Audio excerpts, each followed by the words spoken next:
নমস্কার বন্ধুরা, নন্দুস কিচেনে আপনাদের সবাইকে অনেক অনেক ভালোবাসা অ্যান্ড ওয়েলকাম জানিয়ে শুরু করছি আজকের রেসিপি। শেয়ার করছি নতুন একটি রেসিপি। আজকে বানাবো গোলাপ জামুন ক্ষীর। গোলাপ জামুন ক্ষীর বানানোর জন্য সবার প্রথমে লাগছে গোলাপ জামুন মিষ্টি।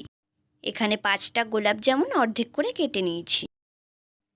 আর নিয়েছি 1 লিটার গরুর দুধ।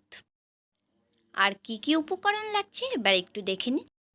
প্রথমেই নিয়েছি 1 বাটি সুজি, আর নিয়েছি হাফ বাটি পরিমাণে চিনি, নিয়েছি হাফ বাটিরও একটু কম গুঁড়ো দুধ, আর রয়েছে কয়েকটা চেরি আর কয়েকটা কাজু বাদাম কুচোনো, রয়েছে 2টো এলাচ আর সামান্য পরিমাণে কেশর, আর নিয়েছি ঘি। চলুন তাহলে রান্নাটি শুরু করা যাক। গোলাপ জামুন ক্ষীর বানানোর জন্য সবার প্রথমে কড়াই গরম করে দিয়ে দিতে হবে এর মধ্যে সামান্য পরিমাণে ঘি। এরপর ঘিটাকে ছড়িয়ে নিয়ে এর মধ্যে দিয়ে দিতে হবে সুজি। এখন সুজিটাকে লালচে করে ভেজে নেব। সুজিটা কিন্তু খুব বেশি লাল করে ভাজবেন না, তাহলে ক্ষীরটা দেখতে একদমই ভালো লাগবে না। সুজিটা ভাজা হয়ে গেছে, এবারে সুজিগুলোকে আমি একটা পাত্রে নামিয়ে নিলাম। এরপরে কড়াইতে দিয়ে দিলাম 1 লিটার পরিমাণের দুধ। দুধটাকে এবার অল্প গরম করে নিতে হবে। উষ্ণ গরম করে নেওয়ার পরে এখানে একটি কাপে আমি কিছুটা দুধ তুলে নেব। এখন বাটিতে রাখা যে গুঁড়ো দুধটা ছিল সেটাকে গুলে নিতে হবে। এখন এর মধ্যে দিয়ে দেব 2টো থেতো করে রাখা গোটা এলাচ। আপনারা চাইলে গুঁড়ো এলাচও অ্যাড করতে পারেন। এই পর্যায়ে দিয়ে দেব ভেজে রাখা সুজিগুলোকে। এখন কিন্তু বেশ ভালো করে নেড়ে নিতে হবে, না হলে কিন্তু সুজিটা ডেলা পেকে যাবে।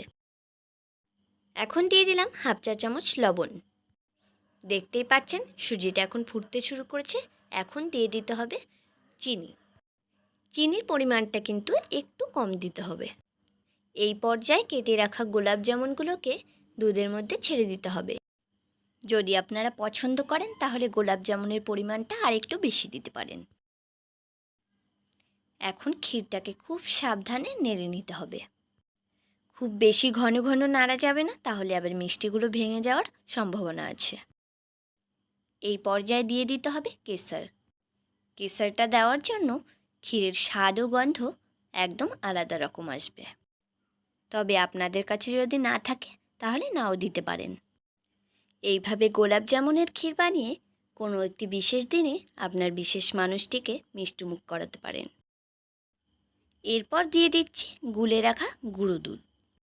গুঁড়ো দুধটা দেওয়ার কারণে ক্ষীরটা তাড়াতাড়ি ঘন হয়ে যাবে ও এর টেস্টটাও ভীষণ ভালো আসবে। এখন একটু নেড়ে নেব। এখন 2 মিনিট মতো এটাকে জাল করে একটা প্লেটে নামিয়ে নিয়ে এর ওপর দিয়ে কাজু কুচোনো আর চেরিগুলোকে দিয়ে সাজিয়ে নিলেই ব্যাস তৈরি হয়ে গেল আপনার গোলাপ জামুনের ক্ষীর।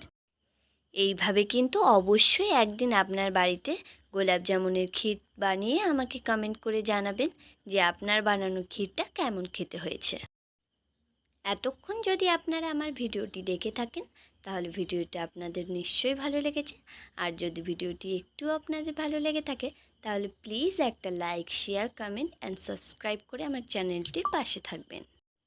আজকের মতো ভিডিওটি তাহলে এই পর্যন্তই। ফিরে আসছি খুব শিগগিরই নতুন একটি সুস্বাদু রেসিপি নিয়ে। ততক্ষণে আপনারা সবাই ভালো থাকবেন, সুস্থ থাকবেন।